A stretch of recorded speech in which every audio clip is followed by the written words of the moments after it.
Desinteressantes acerca do Senhor Jesus. Deparei com um parágrafo referente à Trindade de Deus. Fiquei vivamente interessado. Uma unidade que ao mesmo tempo é uma trindade.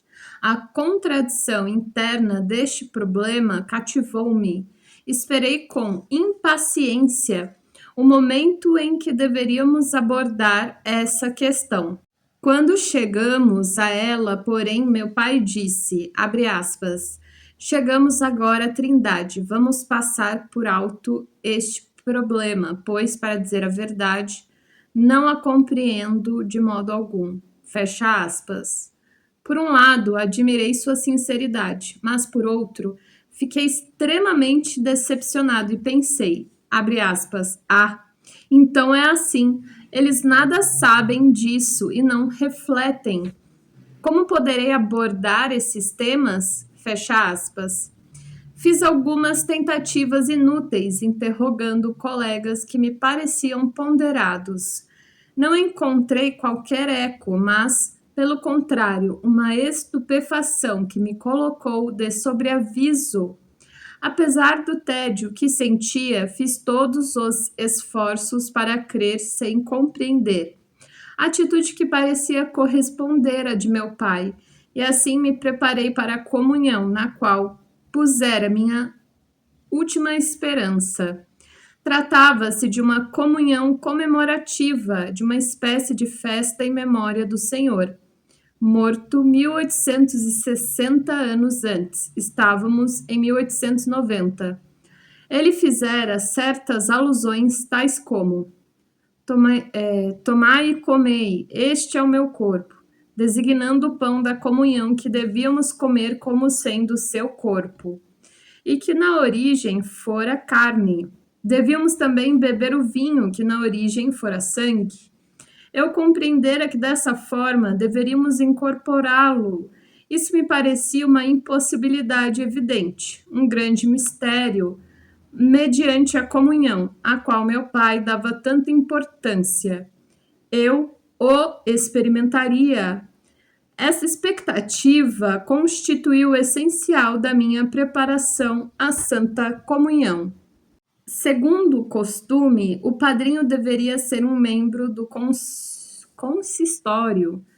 O meu era um velho carpinteiro silencioso e simpático. Quando trabalhava em sua oficina, eu gostava de observar sua habilidade no torno e no manejo do machado de carpinteiro. Chegou solenemente transformado pelo fraque e pela cartola e me levou à igreja, onde meu pai se mantinha atrás do altar em seu traje sacerdotal, lendo as orações da liturgia. No altar havia pratos grandes, cheios de pedacinhos de pão. Eu sabia que esse pão era feito pelo padeiro que nos servia. Não era bom, mas insípido. O vinho que estava num cântaro foi derramado numa taça de estanho. Meu pai comeu um pedacinho de pão, bebeu um gole de vinho, cuja providência eu também sabia. Era de um albergue conhecido. Depois passou a taça a um dos velhos. Todos pareciam solenes, indiferentes. Tenso, eu olhava, mas não podia ver nem adivinhar se algo de particular lhes ocorria. Tudo se passava como nos outros atos religiosos, batismos, enterros, etc. Tinha a impressão de que tudo era praticado escrupulosamente segundo a tradição. Meu pai também parecia esforçar-se por executar tudo de acordo com as regras, e era preciso, portanto, que as palavras apropriadas fossem pronunciadas ou lidas com ênfase.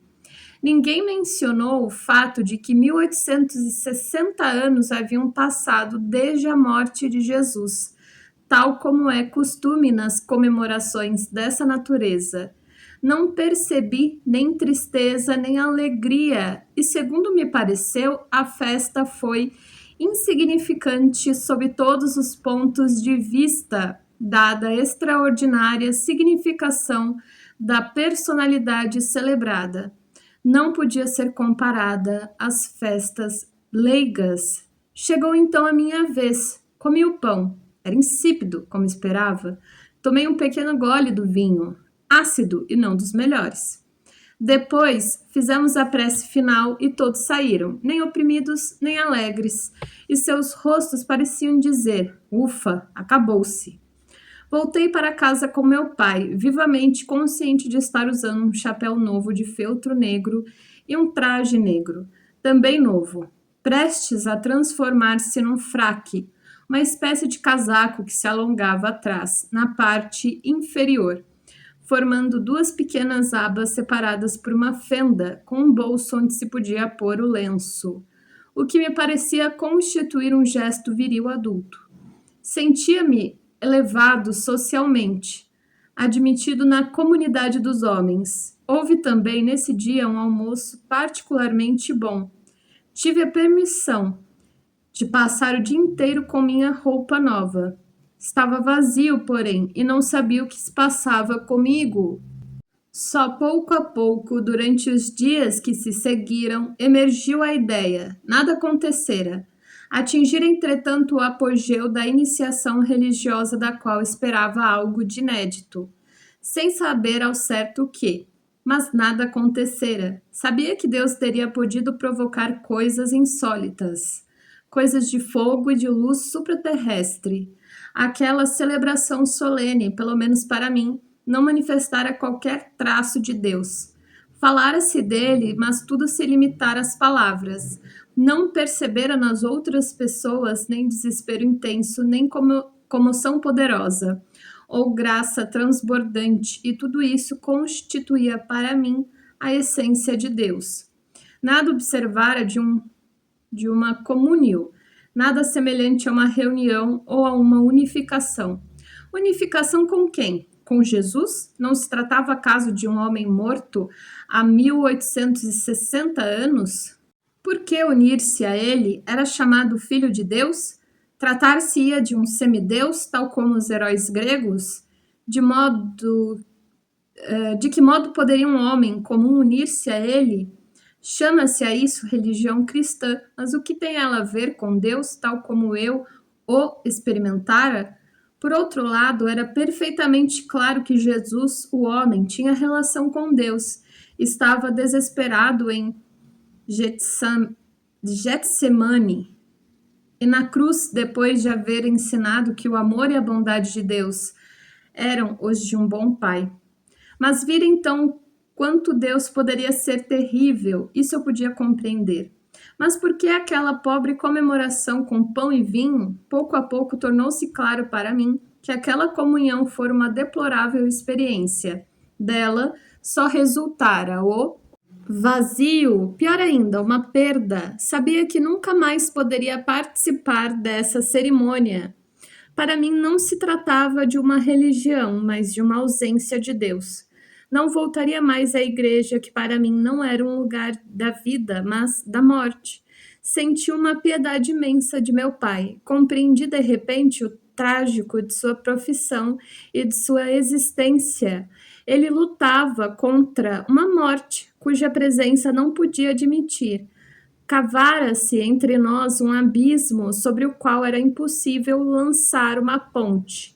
Meu querido e generoso pai, que tanto me dera e que jamais me tiranizara, não podia precipitá-lo no desespero, no sacrilégio necessário para que chegasse à experiência viva da graça de Deus.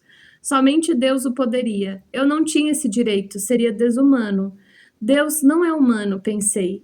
É uma das marcas de sua grandeza que nada de humano o atinja. É ao mesmo tempo bom e terrível, e por este motivo representa um grande perigo, diante do qual os homens procuram naturalmente proteger-se. Agarramo-nos ao seu amor e à sua bondade, unicamente para não sermos presas do tentador e do destruidor. Jesus também o sabe, e é por isso que nos ensinou, abre aspas, não nos deixeis cair em tentação, fecha aspas. Foi assim que se rompeu minha união com a igreja e com o mundo circundante, tal como os conhecia. Sofrera o que que me parecia a maior derrota da minha vida. A aproximação e a concepção religiosa que eu julgava ser a única relação razoável com a totalidade do universo havia ruído, e isto significava que eu não podia mais participar da fé em geral. Estava enredado no inexprimível, no, abre aspas, meu segredo, fecha aspas, que não podia partilhar com ninguém. Era terrível e, pior ainda, vulgar e ridículo como uma gargalhada diabólica. Pus-me a ruminar o que devemos pensar acerca de Deus. O episódio da catedral desabara sobre mim. Não fora eu que o inventara, assim como também não urdira o sonho que tivera aos 3 anos de idade. Uma vontade mais forte do que a minha os impusera. Teria sido um conluio da natureza? Mas o que é a natureza senão a vontade do Criador? Acusar o diabo de nada valeria, pois ele também é uma criatura de Deus. Só Deus era real. Fogo devorador e graça indescritível, e o malogro da minha comunhão. Teria sido um fracasso meu? Eu me preparara com a maior seriedade, esperando viver através dela a graça e a iluminação. Mas nada disso ocorrera. Deus permanecera ausente. Por sua vontade, separei-me da igreja e da fé de meu pai e de todos os outros, na medida que representavam a religião cristã. Caíra fora da igreja e este acontecimento turvou tristemente os anos que precederam o início de meus estudos universitários. Próximo capítulo, subtítulo talvez. 3. Comecei a procurar na biblioteca relativamente modesta de meu pai, que nessa época eu achava notável, livros que pudessem instruir-me acerca de Deus. Inicialmente encontrei apenas as concepções tradicionais, mas nada do que buscava, por exemplo, um autor que refletisse por si mesmo. Enfim, a dogmática cristã de Biderman, obra publicada em 1869, caiu-me às mãos. Tratava-se, ao que me pareceu, de um homem que edificara suas próprias concepções. Aprendi em seu livro que a religião, abre aspas, é um ato espiritual de relacionamento do homem com Deus. Fecha aspas. Isso excitou meu espírito de contradição, pois entendi a religião como algo que Deus faz comigo, como um ato que provém dele e ao qual estou completamente entregue. Uma vez que ele é mais forte, minha religião não supunha qualquer relação humana com Deus. Considerando a impossibilidade de situar-me diante de algo tão deficientemente conhecido, seria necessário instruir-me melhor acerca dele, a fim de tornar possível essa relação. No capítulo, abre aspas, da essência de Deus, fecha aspas, deparei com a ideia de que ele se afirma como personalidade, abre aspas, passível de uma representação por analogia como o eu humano, embora seja único em seu gênero supraterrestre dele dependendo todo o universo, fecha aspas. Na medida em que avançava na leitura da Bíblia, esta definição foi me parecendo aceitável. Deus tem personalidade e é o eu do universo, da mesma forma que sou o eu da minha aparência psíquica e corporal. Choquei-me, então, com um obstáculo poderoso. A personalidade supõe um caráter, e um caráter não se confunde com outro. Isto é, possui qualidades determinadas. Ora, se Deus é tudo, como poderia assumir um caráter discernível? Se possui um caráter, só pode ser o eu de um mundo subjetivo determinado. Assim, pois, que espécie de caráter ou de personalidade corresponde a ele? Tudo depende disso, pois de outra forma seria impossível estabelecer com ele qualquer relação. Experimentei as maiores resistências para representar Deus em analogia com meu próprio eu. Mais do que uma blasfêmia, tal coisa me parecia de uma pretensão sem limites. Mas eu era para mim mesmo um fato de difícil apreensão. Em primeiro lugar, tinha dois aspectos contraditórios: o eu número um e o eu número dois. Depois, em ambos os casos, o eu era algo de extremamente limitado. Estava submetido a todas as ilusões acerca de si mesmo, aos erros, humores, pecados, às emoções e paixões, menos capazes de vitórias do que sujeito a derrotas. Além disso, era infantil, vaidoso, egoísta, arrogante, sedento de amor, exigente, injusto, susceptível, preguiçoso, irresponsável, etc. Para minha grande tristeza, faltavam-lhe muitas virtudes e talentos que admirava com inveja nos outros. Segundo uma tal analogia, é que deveria representar a essência de Deus? Procurei com zelo as outras qualidades de Deus e as encontrei tal como aprendera em minha instrução religiosa. Assim, por exemplo, achei no parágrafo 172 que, abre aspas, a expressão mais imediata que a essência supraterrestre de Deus é: primeiro, negativa, sua invisibilidade para o homem, etc. Segundo, positiva, sua morada no céu, etc. Foi uma catástrofe, pois imediatamente ressurgiu a ideia blasfema de Deus que, direta ou indiretamente, por intermédio do diabo, se impusera contra minha vontade. O parágrafo 183 ensinou-me que a essência supraterrestre de Deus em face do mundo moral consistia em sua justiça e que esta não era somente a de um juiz, mas uma expressão de sua natureza sagrada. Esperara descobrir nesse parágrafo algo sobre a obscuridade de Deus que me preocupava, seu espírito de vingança, sua irascibilidade perigosa, seu comportamento incompreensível em relação aos seres criados por sua onipotência. Em virtude dessa onipotência, deveria ter sabido de antemão o quanto eram precárias suas criaturas.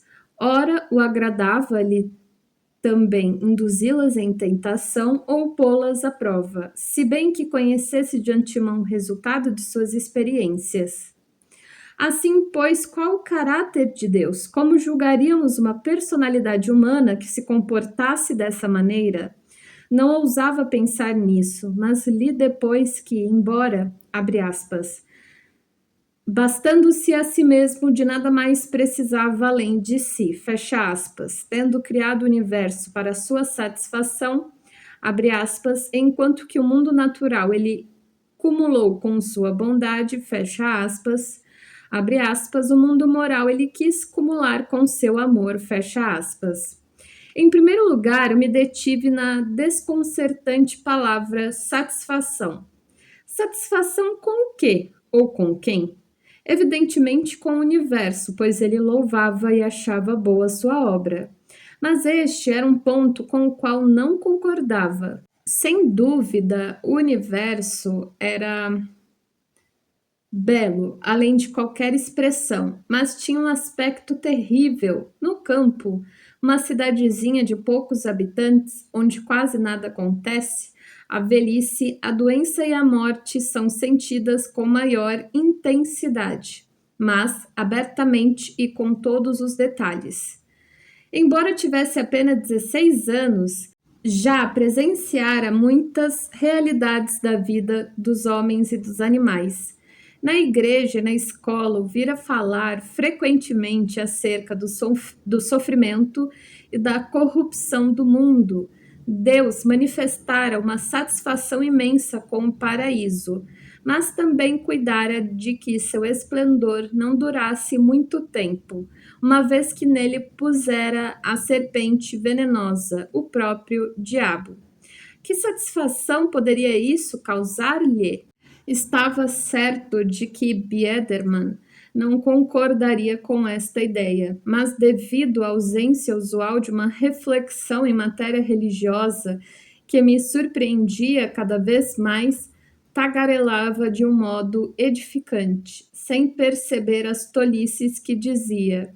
Eu não acreditava que Deus sentisse uma satisfação cruel com o sofrimento imerecido dos homens e dos animais, mas não me parecia insensato supor que ele tivera a intenção de criar um mundo de oposições, no qual um devorava o outro e onde a vida era um nascimento em vista da morte. As maravilhosas harmonias das leis da natureza pareciam-me um caos penosamente subjugado, e o eterno céu estrelado com seus caminhos pré-determinados se me afigurava um amontoado de acasos desordenados e sem qualquer significação, pois as constelações, combinações arbitrárias, não podiam ser realmente percebidas. Em que medida acumulava Deus com sua bondade o mundo natural? Tal ideia continuava obscura e mesmo extremamente incerta para mim. Era, sem dúvida, um desses pontos acerca dos quais não se deve refletir, mas simplesmente crer. Se Deus é o sumo bem, por que seu mundo, suas criaturas são tão imperfeitos, tão corrompidos e tão lamentáveis? Evidentemente porque foram infectados e confundidos pelo diabo, pensei. Mas o diabo é também uma criatura de Deus. Procurei então ler acerca do diabo, ponto que me pareceu muito importante. Reabri minha dogmática e procurei a resposta à pergunta primordial das causas do sofrimento, da imperfeição e do mal, nada encontrando a respeito. Era o cúmulo, essa dogmática não passava certamente de um belo palavrório, pior ainda, de uma tolice consumada que apenas obscurecia a verdade. Sentia-me decepcionado e ainda mais indignado. Entretanto, outros homens como eu deveriam ter procurado a verdade em outros lugares e outras épocas. Homens que pensavam razoavelmente, sem tentar enganar-se a si mesmos, nem aos outros, e que não fugiam à dolorosa verdade do mundo. Foi nessa época que minha mãe, isto é, sua personalidade número 2, me disse de repente, sem qualquer preâmbulo: Você precisa ler um dia o Fausto, de Goethe. Tínhamos em casa uma bela edição de Goethe. Li Fausto, que foi um bálsamo milagroso para minha alma. Disse a mim mesmo, enfim, eis um homem que leva o diabo a sério e que efetua com ele um pacto de sangue. Afinal, é um adversário que tem o poder de contrariar a intenção divina, de criar um mundo perfeito. Deplorei o modo de agir de Fausto. Na minha opinião, não deveria ter sido tão parcial e tão facilmente logrado. Faltara-lhe inteligência e senso moral. Perder a alma com tanta leviandade parecia-me pueril. Evidentemente era uma cabeça oca. Minha impressão foi também de que o essencial e significativo no drama residia na figura de Mefistófeles. Francamente, não teria lamentado de forma alguma que a alma de Fausto descesse aos infernos. A punição teria sido merecida. Afinal de contas, o diabo enganado não me agradava em absoluto, pois Mefisto podia ser tudo menos um diabo estúpido, que alguns anjinhos tímidos conseguiriam ludibriar. Parecia-me que Mefisto fora enganado de um modo bem diferente. Não obtivera o direito que fora firmado por escrito. Fausto, esse companheiro fanfarrão e sem caráter, trapacear até mesmo no além.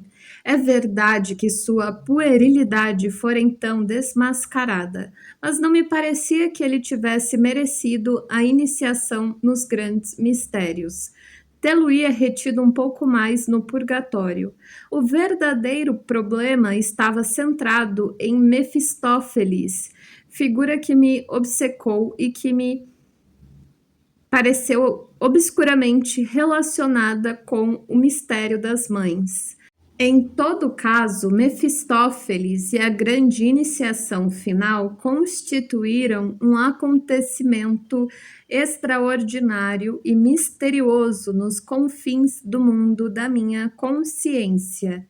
Vi assim confirmado o fato de que houvera homens que encaravam o poder do mal no mundo e ainda mais que percebiam um papel misterioso desempenhado por ele no sentido de libertar o homem das trevas do sofrimento.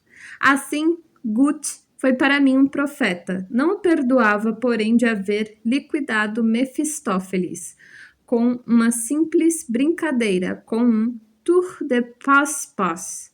Era um recurso demasiadamente teológico, leviano e irresponsável. Lamentava que Gut também houvesse sucumbido à tendência enganosa de tornar o mal inócuo. No enredo do livro, Fausto era uma espécie de filósofo, ainda que se tivesse afastado da filosofia. Esta ensinara a abrir-se à verdade. Até então, eu nunca ouvira falar em filosofia, de maneira que uma nova esperança despontou no meu horizonte. Talvez, pensei, algum filósofo terá refletido acerca dos problemas que me preocupam e poderá esclarecer-me. Como não havia livros de filosofia na biblioteca de meu pai, eram suspeitos, porquanto valorizavam o pensamento, tive que me contentar com o Dicionário Geral das Ciências Filosóficas de Crook, segunda edição 1832. Mergulhei imediatamente no artigo sobre Deus. Para meu desgosto, começava pela etimologia da palavra Deus, Gott, não sei ler, é G-O-T-T, que indiscutivelmente provinha de bom, gut, e designava o ens summum ou perfectissimum. Não é possível assim, continuava o artigo, provar a existência de Deus nem o caráter inato da ideia de Deus. Esta poderia estar a priori no homem, senão em actu, pelo menos em potentia. De qualquer forma, eu preciso que nossa faculdade espiritual já tivesse atingido um certo desenvolvimento antes de ser capaz de criar uma ideia tão sublime. Fiquei extremamente surpreso com essa explicação. O que se passava com esses filósofos? Perguntei a mim mesmo. É evidente que só conhecem Deus por ouvir dizer. Os teólogos são diferentes, pelo menos estão convencidos de que Deus existe, embora façam afirmações contraditórias sobre ele. O tal de Krug exprime-se de forma empolada. Vê-se, no entanto, nitidamente que desejaria afirmar sua convicção acerca da existência de Deus. Por que então não o confessa francamente? Por que fingir pensar que engendramos a ideia de Deus e que tal coisa só é possível num certo estágio de nosso desenvolvimento?